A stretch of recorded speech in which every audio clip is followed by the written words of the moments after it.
Welcome to Tabletop Battle Adventures. DDay 0900 hours, turn 18. This will be the introduction to this turn. Carentan.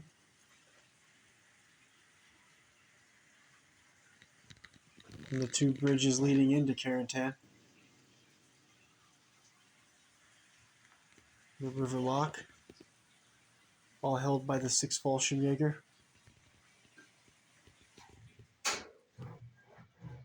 First platoon. River Lock's been open for this entire battle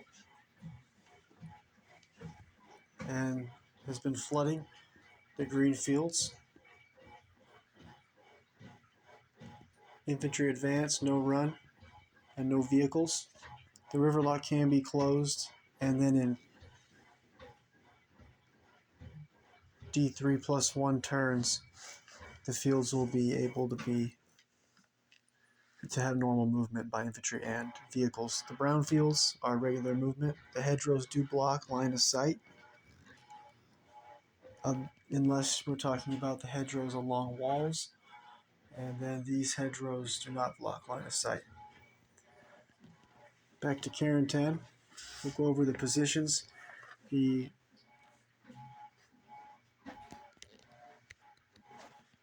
Major von der Heit, commander, 6th Fallschirmjäger, is positioned second floor of the church tower. He has his radio operator in the tower. In the courtyard, by the way, this is the 6th Fallschirmjäger headquarters. There's their medium mortar. Second floor, window on the right, medium machine gun. Third section leader.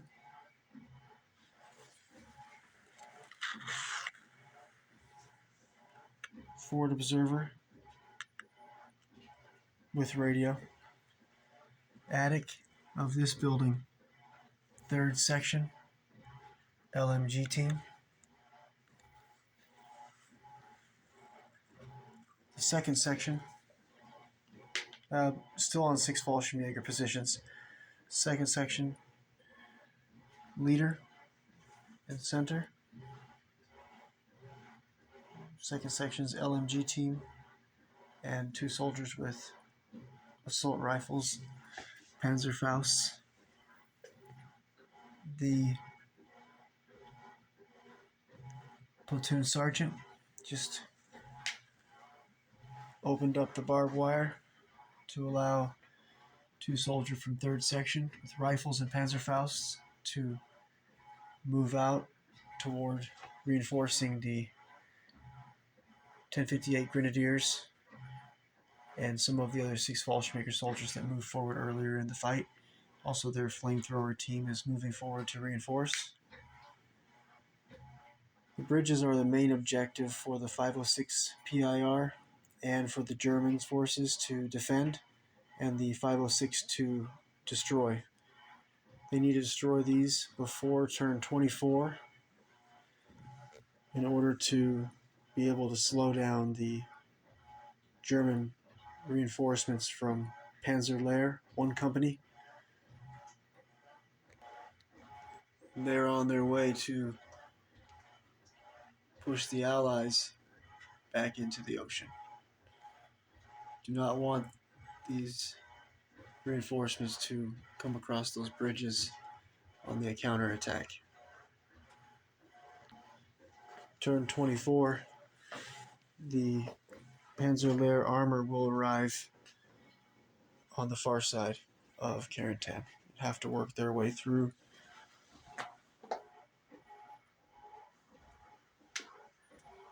And then cross the bridges and counterattack. There's also some 6th Fallschirmjäger fighters in this building. There's the sniper, Sergeant Neiman. There's the 3rd section LMG team and the Panzerschreck team. The sniper and Panzerschreck team are hidden, but the LMG team opened fire.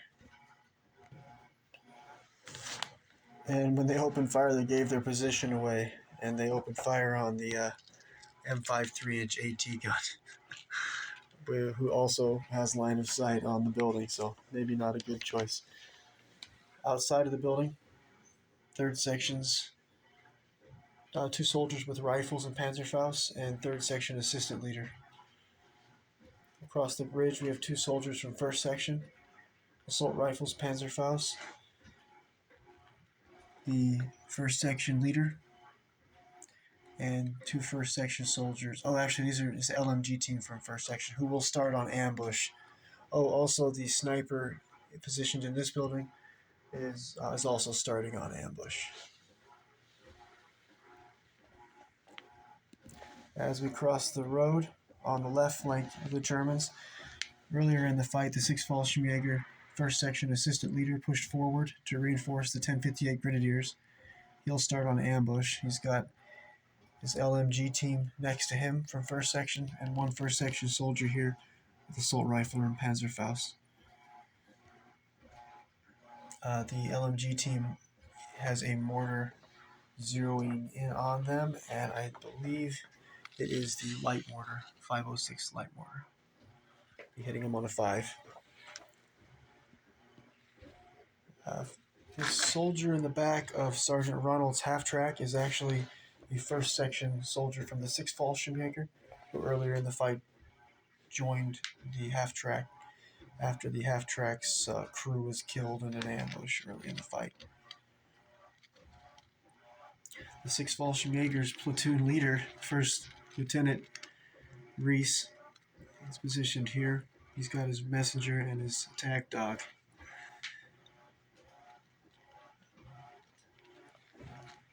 Also, 6th Fallschirmjäger's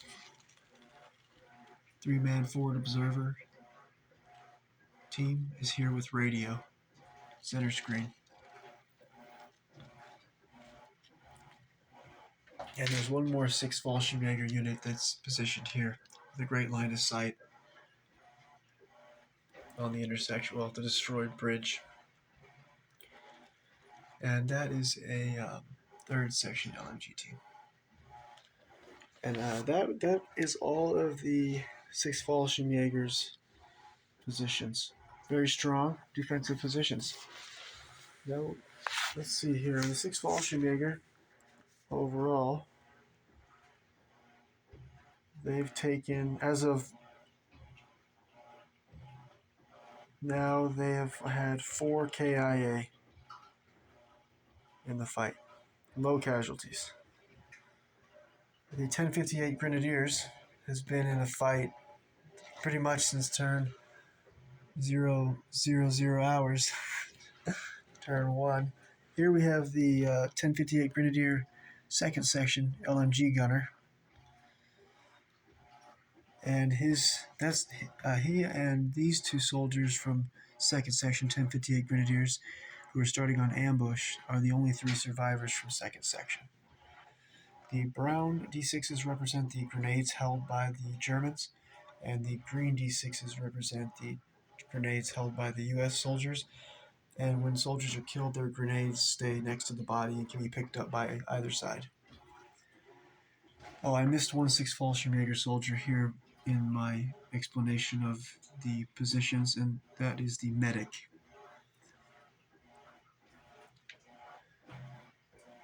I'll go over to the right flank to show the positions of the rest of the 1058 Grenadiers. And the building center screen is the 1058's headquarters. Over on the Germans' right flank, there is no defenders. The closest defenders are here, the ones I mentioned from the 6th Fallschirmjäger near the river lock. Maybe actually this third section LMG team.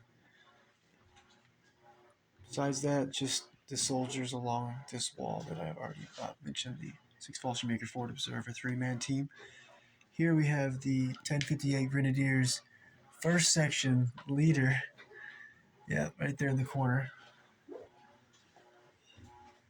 And the rest have been killed. It's been hell of a fight over here. Moving into the 1058 Grenadiers headquarters. On the balcony, we have 3rd Section's assistant leader. He'll start on ambush. And we have a 3rd Section LMG team next to him. Inside, 1058 Grenadiers platoon commander, 1st Lieutenant Kreutner, and radio operator. In the far left window, the 3rd Section's other LMG team and the sniper for 1058. And the sniper and the 3rd Section's LMG team will both be starting on ambush.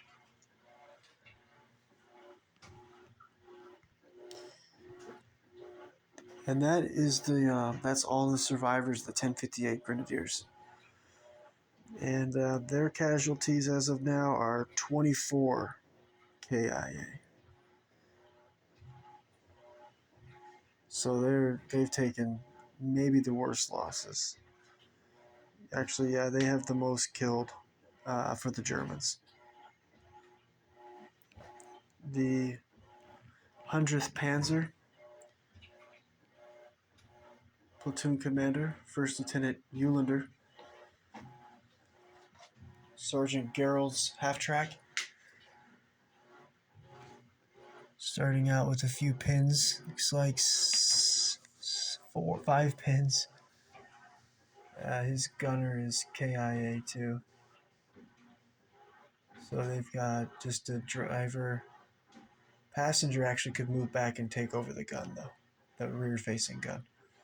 And then the other armored unit from 100th Panzer is Sergeant Ronald's half-track. Both of the turrets, front and back, are jammed. And there's a mortar coming in on his position. I just remembered back at the half-track here. And that's from the medium mortar, 506th, here in the field.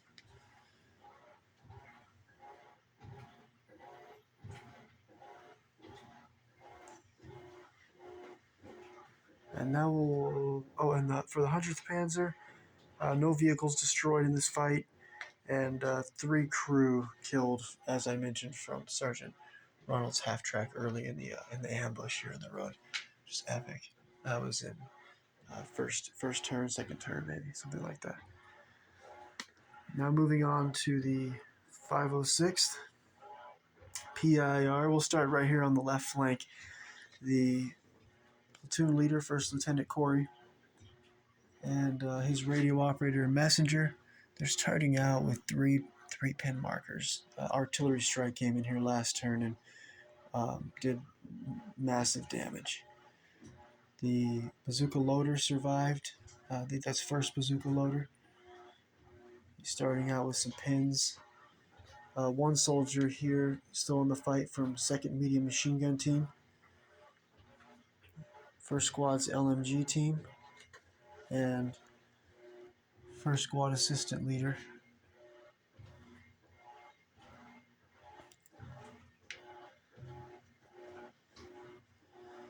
You'll see soldiers with red dice next to them. That represents a wounded soldier. And for example, this soldier is going to be bleeding out turn 21.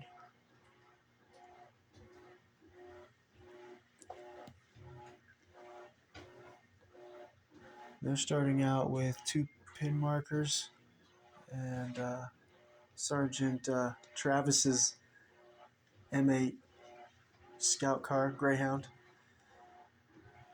Gonna be right away. This is gonna be epic. All my snipers, both sides, are sergeants and can give out 1 order dice. NCOs, I treat them as if they're 2nd lieutenants, so they'll be able to give out 1 order dice. And so Sergeant Jory, the sniper, he'll be starting on ambush. Here, he survived artillery strikes. It was epic. I think he got hit twice, and both times rolled a 1 when it came to the damage. Well done, Sergeant Jory. So this is the left flank of the 506th. Again, no matter the casualties, they've got to get to these bridges, because if they don't blow these bridges, and then a German armor comes rolling from turn 24, and they get here before the U.S. reinforcements come from Omaha Beach, and it's going to be game over. Back here, I already mentioned the medium mortar, the light mortar, 506, and the M5 3-inch AT gun. Got a great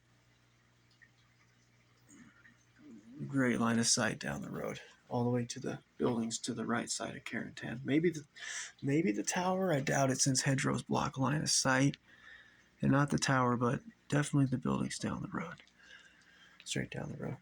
The center for the 506, pretty weak. I'm gonna move over this way a little here. Sergeant Caleb, the sniper, center screen. He's going to start on ambush. Second squad LMG team on the right, and then a second squad soldier with the BAR. Here we have the commander of the 506 PIR,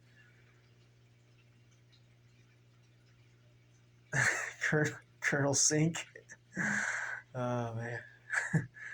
And then we have the platoon commander, Captain Carey.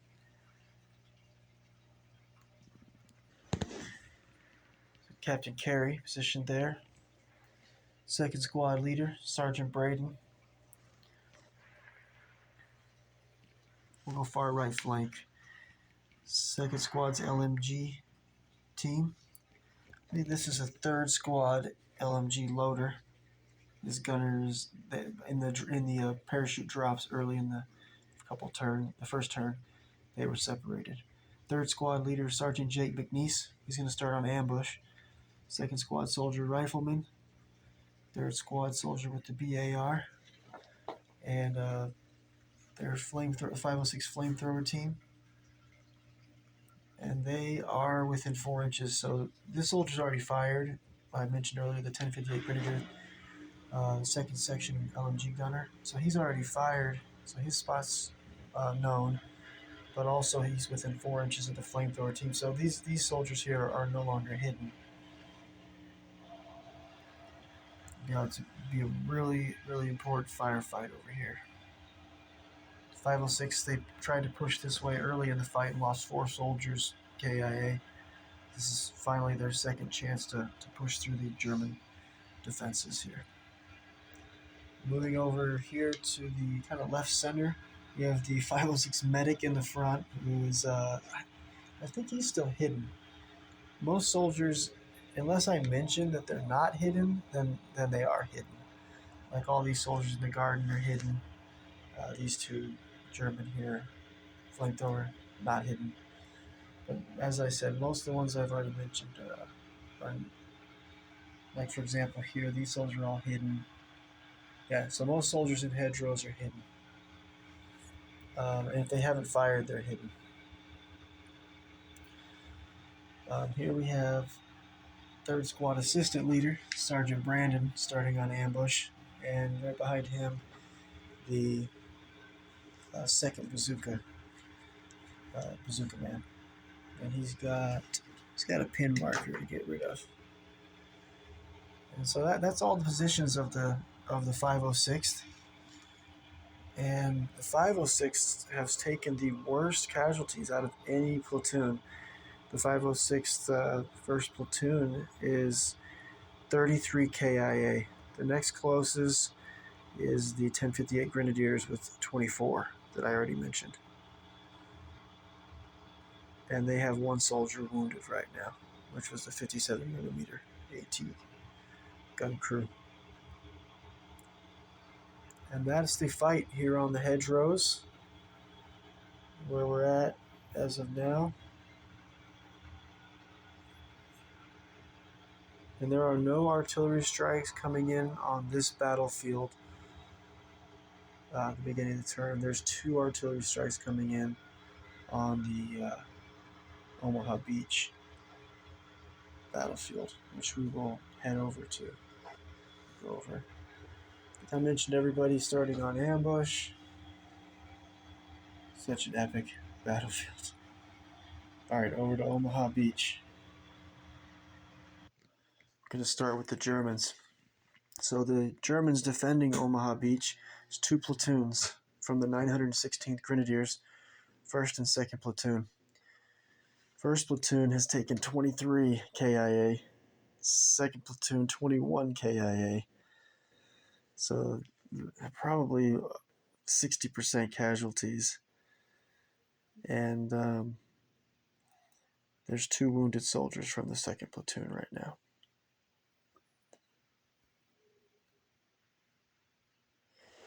And then the basic objective for the Germans is to kill as many U.S. attackers as possible. And as of now, the Turn 18 was when they were going to be allowed to begin to withdraw, which just is means the Germans have to get to this road to get off the battlefield. We're probably just going to fight to the death and take out as many GIs as possible. We'll start right here. We have the 916th 2nd Platoon MMG team. They're actually in the bunker, and 1 soldier's been killed. Down below here, the 1st Platoon, 1st Section, 3 soldiers with SMGs guarding the far left flank. Inside of this bunker, first of all, the PaK 40 has been destroyed last turn by the M4 Sherman Crocodile flamethrower tank, and 2 crew were killed. Bottom right of the screen is the surviving 2 crewmen from the PaK 40, and they have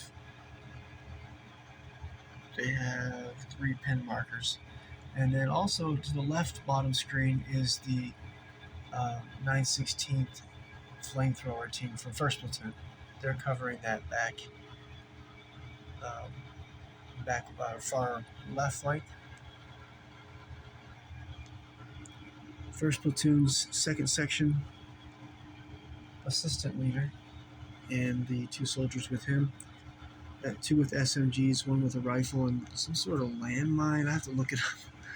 Anyways, they just left this bunker because it only has 4 health points left, and it was going to collapse with 1 more round hitting it. So they've exited. They're going to try to do some damage before they meet the fate of all of their German comrades here. Earlier, you'll have to go back and watch a couple turns ago when the T-34 Calibre, terrible weapon there with the rockets, destroyed this building, and I think like 13 Germans in that same attack. It was brutal. Let's move back down here. We have the 2nd Platoon's 3rd Section leader, and that's going to be his position there. This is 2nd Section's platoon sergeant, center screen, still in the fight. Moving up in the bunker, which, by the way, each building has health points. Bunkers can take a lot more damage, twice as much. Regular buildings collapse. Well, like regular buildings collapse when hit with ordnance of powerful sizes. So inside we have the 1st Platoon's sniper starting on ambush, and 2nd Section leader starting or not on ambush, 2nd Section leader, and then also 1st Platoon's MMG team. All German officers and NCOs are veteran. They only die on 6s and wounded on 5s, and every other soldier, German and US, are regulars, and they die on 5s and 6s and wounded on 4s. In this bunker here on the roof, we have 2 soldiers with assault rifles and Panzer Faust. I can't believe they're still alive. And they're from 2nd Platoon. Inside the bunker, safe. It's 2nd Platoon, 1st Section leader, bottom screen, and 1st Section's LMG team. Those are the defenders that are still alive for the left flank. Moving over to the right flank, I'll just give you a little view here of what the defenders are looking at coming from the beach side.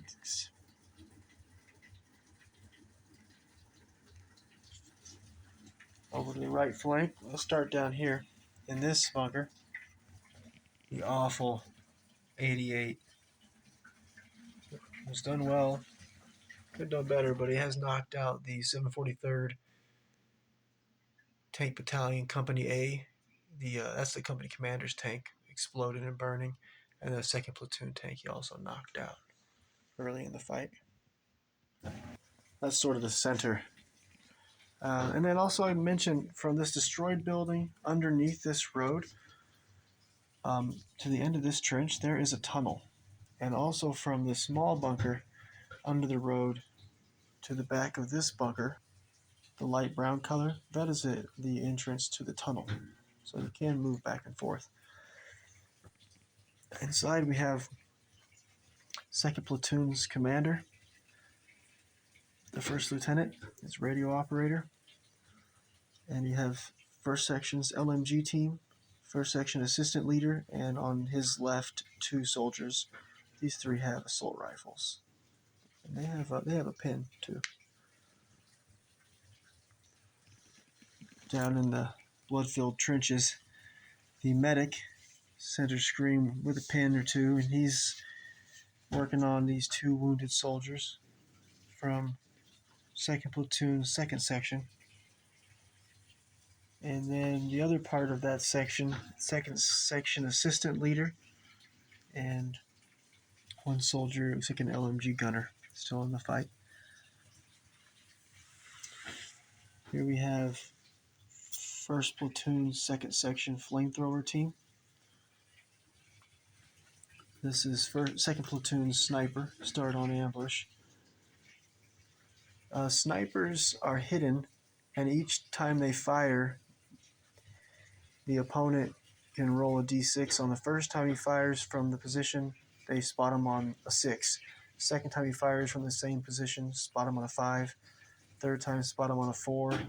But until he's spotted, they can only fire on him indirectly.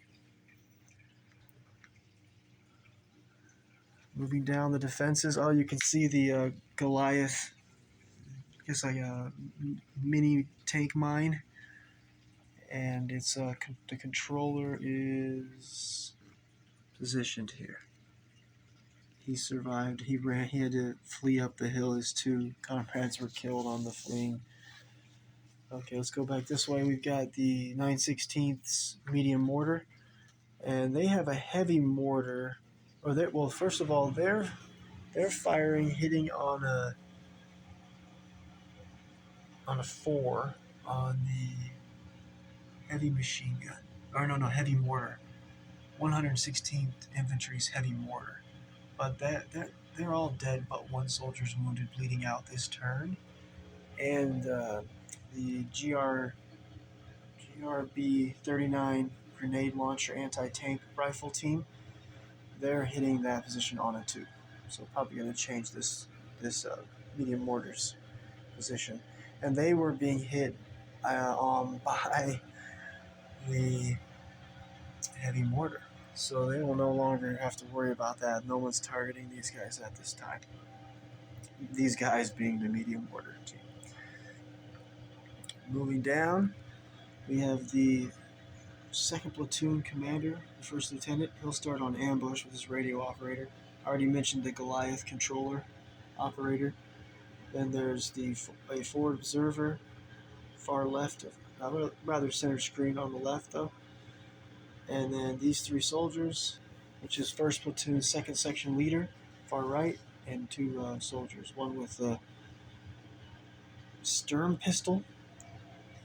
I've been using it as a grenade launcher or anti-tank. Do a little research on it. It could shoot further than the 6 inches, 36 feet that it's allowed to shoot. So a lot of house rules, but all to improve the overall feel of the battle. Okay, and so obviously in total, the 916th Grenadier 1st Platoon taking 23 KIA, and 2nd Platoon 21 KIA, and 2 wounded soldiers, which I already showed here. Alright, now let's go over to the attackers.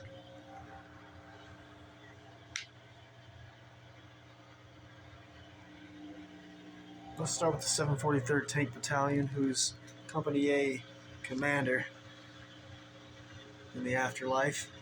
And the 2nd Platoon tank here knocked out as well, as I mentioned, by the 88.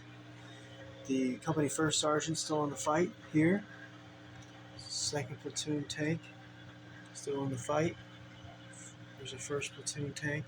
2nd Platoon leader is immobilized, but still in the fight. Survived so many attacks and unbelievably still in the fight. This just represents the you're allowed. One of the order dice represents the Navy, and you can fire on any position you want against the Germans, and hit on a 3-up, and then you roll 1 through 3. It's a 3-inch template. I mean 3-inch HE, and 4, 5, 6 is a 4-inch HE. Continue moving down. 1st Platoon leader, and then 2nd Platoon's T-34 Calliope, horrible and terrible weapon.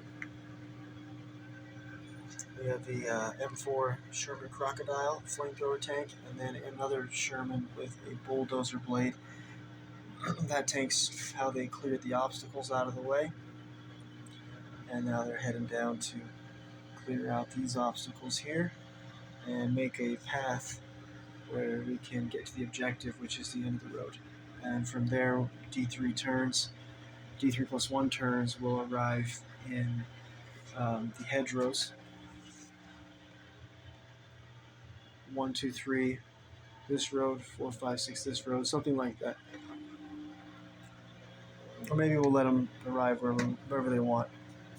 And that wraps up the 743rd Tank Battalion.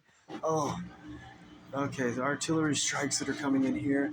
Forgot to mention that the 916th 2nd Platoon Commander, which was here in this bunker, they called him an artillery strike on this wounded man's position here. So that's coming in first. It's going to be terrible. And then the 116th Infantry's forward observer, they failed an orders test to advance with a foobarred, and then rolled a 1, and so the Germans called in an artillery strike on this dozer, or this Sherman with the dozer blade. So there's an artillery strike coming in here and here. Awful. Let's go over and start on the far left flank with the 116th Infantry, Company A, 1st Platoon. 2 soldiers still in the fight here from the heavy machine gun. The platoon guide. This is all 116th Infantry until I mention a switch to the 2nd Rangers. This is the medium machine gun. And then the platoon leader, 1st Lieutenant Brian. And then we have the medic, 3rd Squad leader, 4 3rd Squad soldiers. 3rd Squad soldier with the BAR. 3rd Squad's assistant leader. 2nd Squad assistant leader with 3 soldiers from 2nd Squad. The one in the front of the formation is the BAR soldier.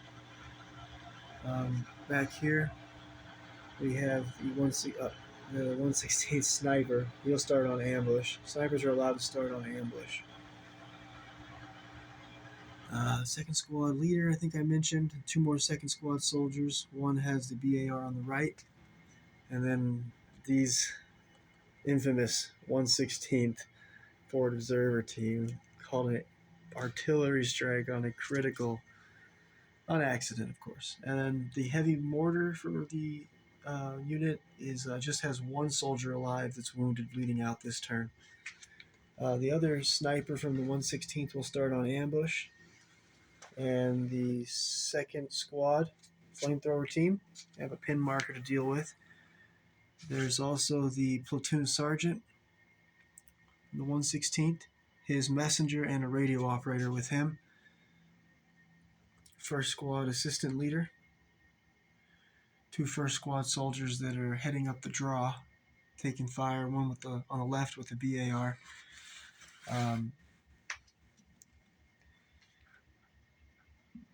We've got the first squad leader with the first squad's flamethrower team, and also right here, first squad's bazooka team. First squad, 2 soldiers here working on their wounded buddy who bleeds out this turn. That's there. And I believe that is all the 116th. Yeah, that's all the 116th Infantry. Company A, 1st Platoon. And the 116th casualties in the fight been 13 KIA and 2 wounded, both of which are bleeding out this turn. And then right here is where the 2nd Rangers, Company C, and it's the whole company. I built the platoons and this company as they were historically. Did research prior to last year when I was setting this game up. Okay, we'll start right here with the Rangers heavy weapons, the HMG. Finally in a good position to be able to do what the HMG does best, rip things apart. Then you have the medium mortar for the Rangers. From this point on, it's all 2nd Rangers, so I won't have to keep mentioning. I'll just mention 1st squad, 2nd squad, 3rd squad, 1st platoon, 2nd platoon, and so forth. Next to the mortar, we have the 2nd platoon, 2nd squad leader, and right in front of him is the 2nd platoon's platoon sergeant. And then right in front of them, we've got this is the 2nd Rangers Company C's company commander. He's got an extra soldier with him, a forward observer, and then a radio operator. In front of them is where never mind. And then here we go. We've got the 2nd platoon, 2nd squad assistant leader, 2 soldiers with him. We've got this is all 2nd platoon through here. So here's 2nd platoon, 2nd squad assistant leader, and 3 other soldiers from 2nd squad, and 2 of which are flamethrower team. Right next to them is, starting on ambush, is the 2nd platoon sniper, 2nd platoon commander, and his radio operator. So that's 1st Lieutenant Matt. Oh, nope, that was company commander Matt. I'm going to drop the name, it's too much to remember. Anyways, 2nd platoon's commander, the 1st lieutenant. Right behind him is their medic. And then the fully painted is the 2nd platoon's 1st squad. And assistant leaders far right against the dozer tank, LMG team. We have the 2nd platoon's 2nd squad MMG team. And then that would be 2nd platoon's 1st squad leader, soldier in the front against the trailer full of flaming liquid. And he's got 2 soldiers with him, the rifleman behind him, and then the BAR soldier that's just behind the low tide mark. And then the next 3 soldiers here together, which is the 2nd platoon, 1st squad assistant leader, and 2 riflemen. They've got some pins to deal with. And then from that point, it switches over to 1st platoon. So that's 2nd platoon's position is the 1st squad this way, and then like I mentioned, the heavy weapons. So 1st platoon starts here as 1st platoon, 2nd squad with the assistant leader, LMG team, 2nd squad assistant leader with 1 BAR soldier with him. 1st platoon, 2nd squad bazooka team. They've got some pins, and second squad leader. This is all first platoon now, and he just revived. Actually, the first squad leader revived the second squad soldier that's in between the two squad leaders. And then right behind them, this is starting on ambush is first platoon sniper, and to his left is first platoon sergeant. Right here, these two wounded soldiers, the last dice of 0830 hours last turn was the 2nd Rangers Company C, the company first sergeant and his messenger, and they stepped on a landmine, and they both are bleeding out the same turn. It's 4 turns from now.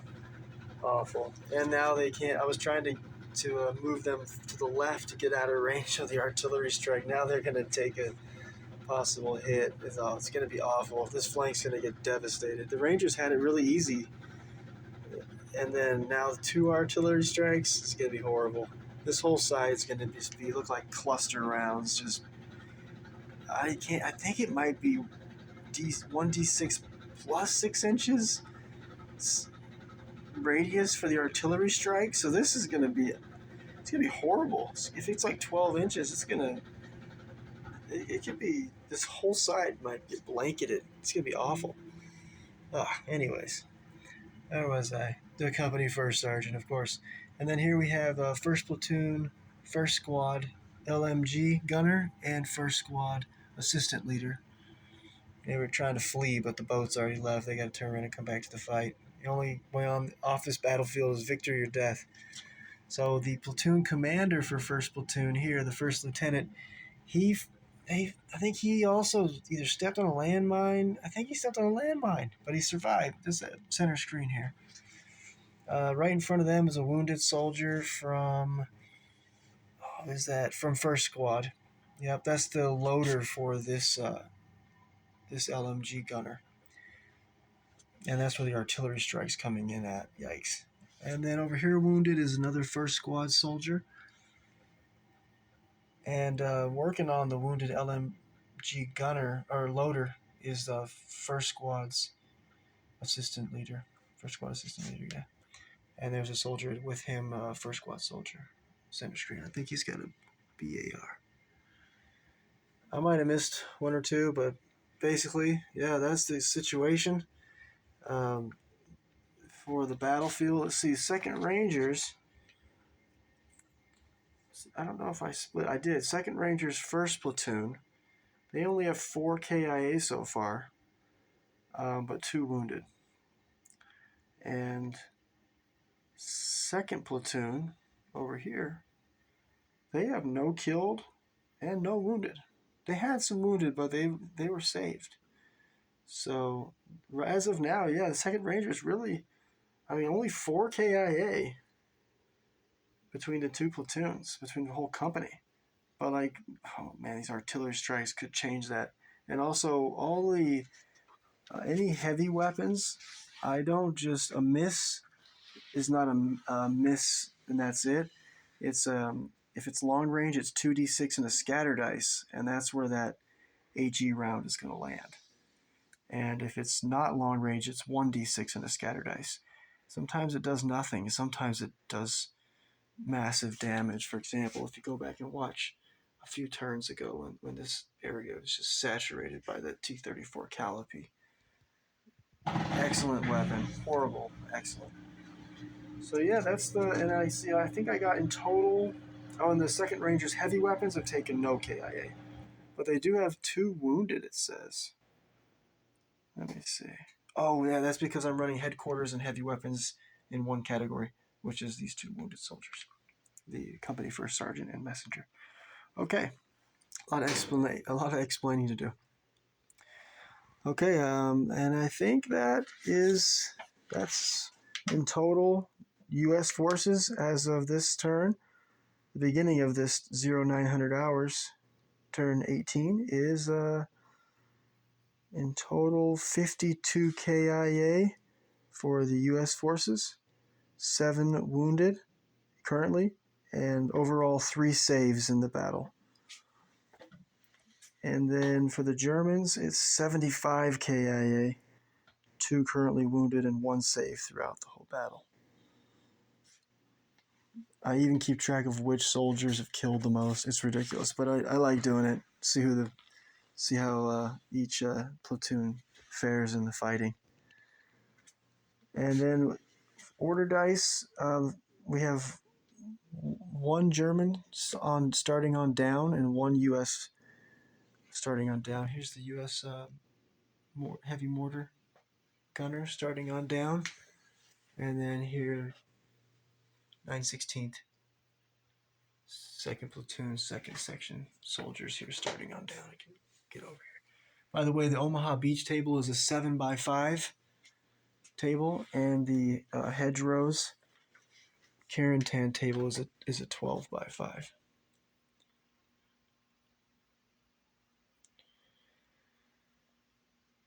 And besides those 2 dice, two units starting down, there is 8 U.S. units starting on ambush. I already mentioned them, and 10 German units starting on ambush that I already mentioned.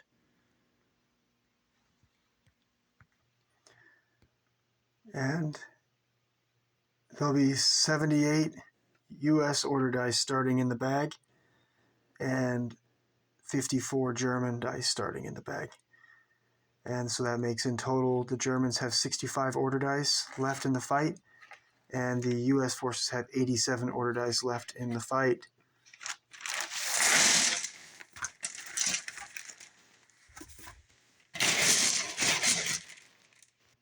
First order dice of 0900 hours, turn 18, German. But we will have to address the 2 artillery strikes first, and then we'll have ambush roll-offs to interrupt that first dice with ambushes. Roll d6 for both sides, and the winner gets to activate an ambush order. But not tonight. That's going to end it for me for the night.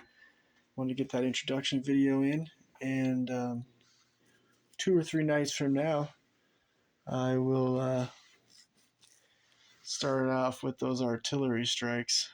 The Rangers are in big trouble.